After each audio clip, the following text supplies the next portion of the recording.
ប្រមាណខែកំរងនោមយូរដែរយូរខែឆ្នាំនេះឆ្នាំហើយហើយហូបឆ្នាំទាន់ត្រូវទៀតហូបឆ្នាំអត់ត្រូវហូបដំបងអញ្ចឹងហូបហើយនឹងនោមមកឡើងខ្ចីញ៉ាំខ្ញុំថាត្រូវដល់ពេលបាន14 5ថ្ងៃចាប់ដើមវិញដែរឡើងក៏ហមឡើងអេសវិញដែរបើមុនខ្ញុំទៅនោមអញ្ចឹងបើថាខ្យល់មកហ្នឹងនោមឆ្ងាយបើខ្យល់មកអេសដល់ហ្នឹងមកអេសដល់មកអេពូមកហើយទៅនោមដាក់យកឡើងនោមដាក់ថោឲ្យបាយពុះឲ្យអេហើយវាមានអាបាតតថោហ្នឹងបាតតថោឡើងកឡើងកកឡើងសណាបាទក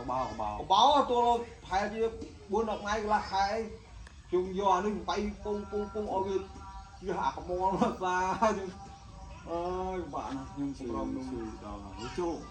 បើខ្ញុំទទួលជាបាបឲ្យមកជាអញ្ចឹងមិនក៏អត់ហ៊ានជាបាទម្រងនោះហ្នឹងបាទម្រងនោះខ្ញុំនៅចាំថាឆ្នាំខ្ញុំប្រើអស់នៅអាហាស្អីហើយគេផ្សាយបោះមកពីវៀតណាមពីនៃខ្ញុំលេបអស់ហើយ